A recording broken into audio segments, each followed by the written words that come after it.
Hello, everyone. Thank you for joining us today. My name is Jean Boda. I'm the Executive Director with the Alberta Community Crime Prevention Association, commonly known as ACPA for short. In May of this year, ACPA will be hosting its annual Crime Prevention Conference in Edmonton, Alberta. Dates, May the 5th to the 7th. In anticipation of this exciting event, we are doing a series of interviews with our conference presenters. And today, I'm delighted to be interviewing Mr. Christian Stenner. He's a highly regarded corporate security, crisis management, organizational resilience leader, and facilitator. And on May the 7th, Mr. Stenner will host a presentation entitled Crime in the Energy Sector, Societal Impacts and Mitigations. We're delighted that you could join us today, Christian, and would you please tell us a little bit about yourself? Thanks so much. Yes, it's great to be here and to support the work of the Alberta Community Crime Prevention Association. Thanks. Yeah, I'm Christian Stenner, and I'm a consultant with Foresight.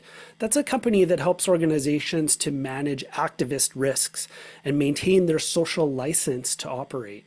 And that can mean helping them to anticipate and navigate campaigns that could disrupt their operations or compromise employee safety and so forth. But before that, I spent 13 years in a leadership role in security and emergency response in the energy sector, dealing with a wide range of threats within oil and gas specifically. Excellent, excellent. Oh, well then this should be a very interesting conversation. Thank you very much for sharing that. So in your conference presentation, you'll talk about a variety of security threats to the energy sector. Would you mind telling us a little bit about the types of crime that occur in the energy sector? Yes, I can. And I think a lot of people might be aware because you hear those stories in the news. You hear about things like copper theft or theft of critical components from energy sites and those sort of things, because they can have a very significant impact, especially when it causes an energy site to stop functioning. And some of the news reports will show these are very dangerous to the thieves as well. As you can imagine, the potential when you're dealing with wiring on an industrial site and so forth. It's been the cause of fatalities to the thieves. And to the industry, obviously, that's a concern for the safety of anybody in and around these sites. As well as for their workers. And you can imagine that other crimes, such as vandalism, to energy sites can have that same impact. So it disrupts the site itself, can disrupt our flow of energy, and can be a safety hazard for the community, for the workers who arrive at a damaged site, and so forth. So those are the ones you might hear about a lot in the news, different types of thefts and vandalism. But the energy sector is also under a constant threat from cybercrime. Things such as criminal groups or nation states that are attempting to infiltrate energy networks, to manipulate, to extort, and ransomware attacks, or to steal intellectual property of energy sector businesses to sort of help their own agendas. So there's crime that happen on a community scale and crime that happens on a national scale, and it's such a wide range of crime that can affect the energy sector. That is really interesting. Actually, we are also going to have a cybercrime panel at the conference. I believe the lunch hour of May the 6th. So and actually there's 2 or 3 individuals sitting in on that panel. So that's very, very interesting. I had no idea I never even thought of the cybercrime, and how extensive that can be. Can you tell us something about threats to infrastructure and other vulnerabilities? Yes, I can. And energy is one of our critical infrastructure sectors. So that means those sectors that are important for our society to keep functioning and that are in our national interests to keep operating and to keep resilient. So some of the other examples of critical infrastructure sectors include things like our drinking water, our hospitals, health sector, our food supply, certain critical manufacturing. So there's quite a few different sectors. Each country defines its own sectors, and some of them are slightly different. But in Canada, we have 10 critical infrastructure sectors. Energy is certainly one because obviously so much depends on energy. And you can imagine how a lot of the other critical infrastructure sectors depend on the energy sector themselves. Yeah. So impacts to the energy sector certainly can have impacts that are beyond just the theft and vandalism. That those things can have a cascading effect Yeah. across our nation, across our country. Each Wow. sector has its own unique vulnerabilities, but the energy sector, because it has so many sites that are scattered across the country, Yeah. they're located in rural places and in urban communities, and some of them are very remote.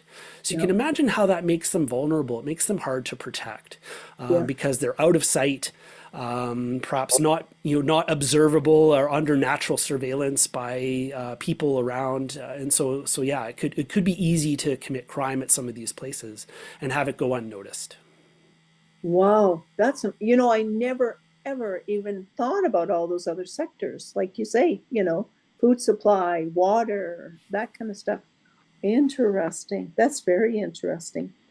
So, will your presentation also address the challenges of protecting this infrastructure and the importance of community relationships as well? Yes, it's really one of the challenges of the fact that the infrastructure can be remote, or that some of these networks are what we call like a linear network. So think of a power line, for example. It's not Mhm. just a station that you're trying to protect. There's a whole line that's thousands of kilometers long in some Yeah. cases that would need protection. So in the security world, we have different layers of protection that we might apply in terms of the different countermeasures. So you might have things like cameras or fences or other alarms or things like that. You can provide those Yeah. physical or those electronic protections. And certainly those are part and parcel of how we can help prevent crime. At the end of the day, though, communities can support or enable crime prevention by their good diligence in observing and reporting crime. And any business will benefit from establishing that social license to operate. It's really an ongoing acceptance and approval of that organization's activities by its stakeholders and by the general public. And that's Mhm. earned through things Oh. like responsible practices and engagement. And so having Mhm. that community support, both as, as good neighbors, but also as observers who might see something going on that doesn't belong, these Mhm. are important parts of addressing protecting that kind of infrastructure. Wow. No, and it's so true. Yeah, the community eyes and ears, like they say, right? Kind of thing. Oh, wow, you're covering a lot of important areas in your presentation. This is exciting. So, will you be sharing some educational tips as well with the delegates in your presentation? Yeah, it certainly doesn't want to make. I don't want to make a presentation that's just all doom and gloom about Yeah. crime and how horrible things can be, or about nation like risks to our national security Yeah. from these hacker groups or things like that. Yeah. But yeah, there has to be some takeaways for the delegates at the conference that can be helpful in your community or in your organization. One of the Yeah. ways that organizations can maintain that resilience and help prevent crime is their awareness programs and how they communicate their awareness throughout their organization, Yeah. also with their neighbors and other stakeholders that are nearby. So I'll Yeah. talk about this. I'll talk about how organizations can support their crime prevention efforts by helping to educate those and their staff. And these tips are applicable to businesses, to communities and organizations. And really, we're just looking for ways to maximize their awareness efforts and talk about that rather than talk more about like cameras and fences Yeah. and like putting up a fortress. Yeah. So we really want things that can be applicable to a wide range of groups and organizations. That's excellent. No, that's excellent. And practical solutions. That's right. I think that's great. Without giving away much of your presentation, do you think you could share a short story with about an interesting case in which you were involved? Uh, Somewhat. I mean, I couldn't get into specific Really? details about crime events. Yeah.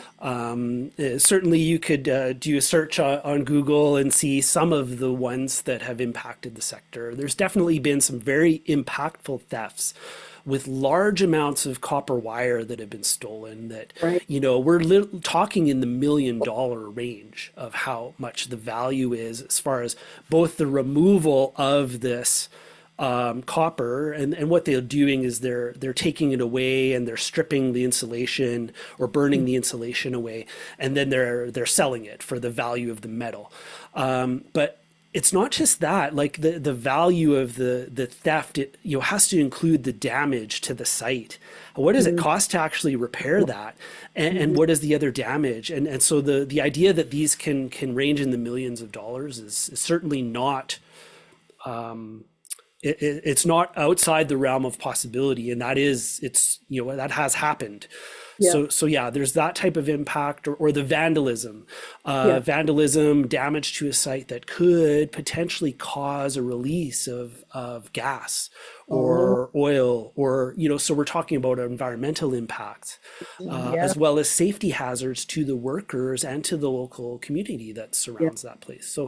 So yeah, there's definitely some impactful full things. Yeah. In the cybercrime space, you can certainly Yeah. hear some of the news about different companies that have been affected Yeah. by cybercrime, Yeah. and what sort of impacts those can happen, Yeah. or can happen from those. So Yeah. yeah, I can attest to the results of some Yeah. of the positive relationships Yeah. that companies can establish, and to maintain social license, and to from having mature security awareness and training programs that help to observe and mitigate those Yeah. kind of crimes. Excellent. Excellent. Yeah, I like your word mature. I like that. Yeah, it's to me high level. No, I really thank you very much. Thank you very much for joining us today, Christian. I'm really looking forward to your presentation. Actually, this is something that really interests me. Not in a bad way, but it just the societal impacts. That's what I'm always concerned with, because you mentioned today things that I had never even thought of. We always think it's just oil and gas. That's all that it affects, and kind of it goes from there. So, anyways, if our viewers are interested in learning more about the conference, please go to our website, www.albertacrimeprevention.com. And with that, I'll bid you a good day. And thank you very much again, Christian, for joining us. Thanks. I'm looking forward to an outstanding conference. Excellent. Thanks a lot, Christian. Thank you.